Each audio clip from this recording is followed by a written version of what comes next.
प्यार जिसके लिए इंसान कुछ भी करने के लिए मजबूर हो जाता है। अपने प्यार को पाने के लिए सही या गलत जैसे शब्द इंसान के दिमाग में ही नहीं आते और ना ही वो बाद के परिणामों के बारे में कुछ सोचता है। वो पूरी शिद्दत के साथ अपने प्यार को पाने के लिए जुट जाता है। आपने ये कहावत तो सुनी ही होगी कि किसी प्रेमी को अपना प्यार पाने से कोई सरहद नहीं रोक सकती। वो एक क्या हर सरहद को लांघने का जज्बा रखता है, फिर चाहे उसके लिए उसे कुछ भी करना पड़े।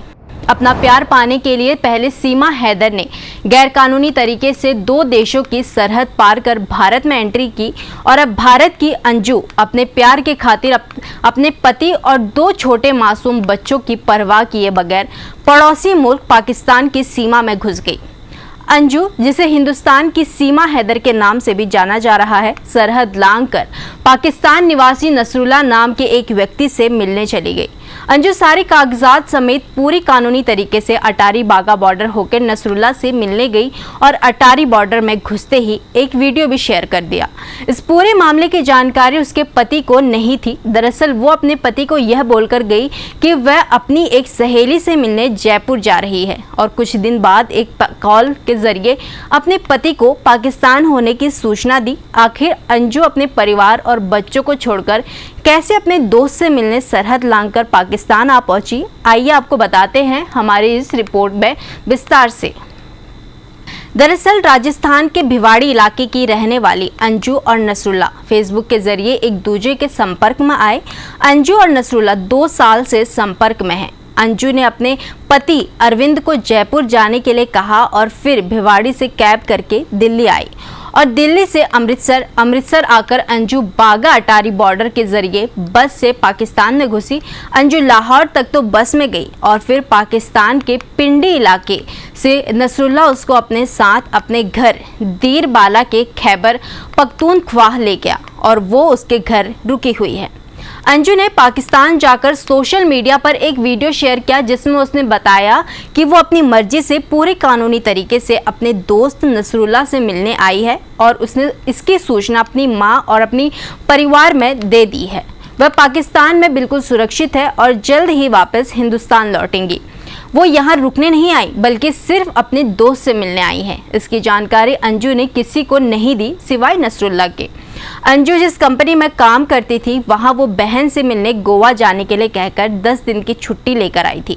वही सूत्रों से यह सुनने को मिला है कि अंजू और उसके पति अरविंद के बीच संबंध ठीक नहीं थे और दोनों के बीच तलाक को लेकर भी कार्रवाई चल रही थी। इसके अलावा अंजू के पिता का कहना है कि वो भी लगभग 1 साल से उससे बात नहीं करते।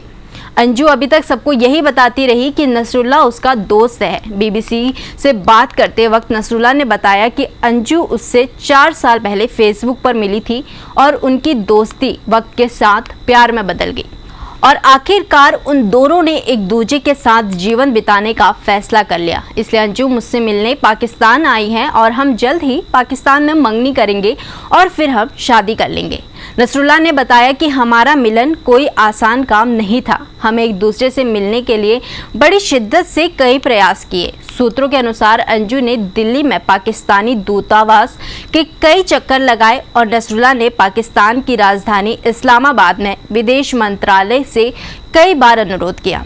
आपको बता दें, एक तरफ इंटरनेशनल मीडिया और पीटीआई का कहना है कि अंजू ने पाकिस्तान में जाकर इस्लाम कबूल कर लिया है और अपना नाम अंजू से बदलकर फातिमा रख लिया है और यह भी पता चला है कि उसने नसरुल्लाह से निकाह भी कर लिया है। पाकिस्तान के स्थानीय प्रशासन और पाकिस्तानी मीडिया ने भी इस बात का दावा किया है।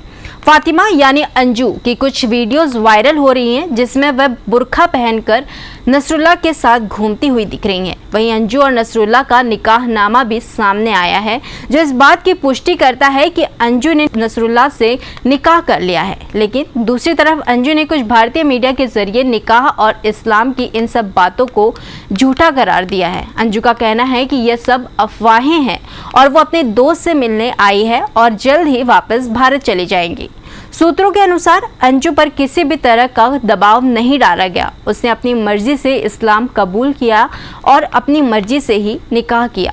सोशल मीडिया पर एक वीडियो बहुत वायरल हो रहा है जिसमें नसरुल्ला और अंजू एक दूसरे के साथ रोमांटिक अंदाज में दिख रहे हैं। कुछ लोगों का यह भी दावा है कि ये इन दोनों की प्री वेडिंग का एक वीडियो है, लेकिन जेजेएन इस बात की कोई पुष्टि नहीं करता। वहीं अंजू के पिता अंजू के इस कदम से काफ़ी गुस्साए हुए हैं। उन्होंने अंजू की इस हरकत की काफ़ी निंदा करते हुए कहा कि उसके लिए वो मर गई है, मेरी तरफ से उसके लिए जज्बात कोई रिश्ता नहीं है। वो काफ़ी भावुक होकर बोले कि मैं बहुत बदनसीब बाप हूँ, ऐसी बेटी का जिसने मेरे चेहरे पर काली पोत दी। उनका कहना है कि इस मामले में सरकार से मैं कोई अपील नहीं करूंगा, ना ही उसके लिए कोई मदद मांगूंगा। उसे वहीं उसके हाल पर मरने छोड़ दिया जाए। उन्होंने बताया कि उस पाकिस्तानी की वजह से वो अपने पति और अपने छोटे छोटे 2 बच्चों को छोड़ गई। उसको इस हरकत के लिए शर्म आनी चाहिए। उन्होंने यह भी बताया कि मेरी अंजू से 1 साल से बात नहीं होती, हमारे बीच काफ़ी दूरियां हैं। उन्होंने पिता होने के नाते एक आखिरी बार उन्होंने अंजू से बात करने की भी कोशिश की। उनका कहना था कि मैं एक आखिरी बार अंजू से बात करके पूछना चाहता हूं कि आखिर क्यों उसने ऐसा कदम उठाया। उसने ऐसा करने से पहले एक बार भी अपने बच्चों और परिवार के बारे में नहीं सोचा। उनके मुताबिक उनको इस बात का भी शक है कहीं अंजू किसी आतंकवादी की गिरफ्त में तो नहीं है। कोई आतंकवादी किसी साजिश के तहत उससे यह सब करवा रहा है। सूत्रों के अनुसार भारत की जांच एजेंसियां भी अंजू पर तीखी नजर बनाई हुई है। यह सब सुनकर आपके मन में भी बहुत से सवाल उमड़ रहे होंगे कि आखिर की अंजू के पाकिस्तान जाने का यह मुद्दा है क्या, और इस मुद्दे के क्या पहलू हैं। कहीं यह पाकिस्तान की कोई साजिश तो नहीं? क्या अंजू के इस पाकिस्तानी दौरे के पीछे कोई आतंकवादी संगठन तो नहीं? क्या अंजू किसी पाकिस्तानी साजिश का शिकार तो नहीं? और आखिर क्यों पाकिस्तानी प्रशासन ने अंजू को स्पेशल पुलिस फोर्स के 50 सिपाही क्यों दिए? सवाल तो बहुत बनते हैं जिनके जवाब अभी तक नहीं मिल पाए हैं। एक और अंजू भारत आना चाहती है और दूसरी ओर उनके पिता और पति उनको अपनाने से साफ मना कर रहे हैं। अब देखना ये होगा कि आखिर इस मामले में आगे क्या होता है। जो भी अपडेट होगी हम आपके बीच जरूर लेकर आएंगे। तब तक के लिए बने रहिए जेजेएन न्यूज़ के साथ। धन्यवाद।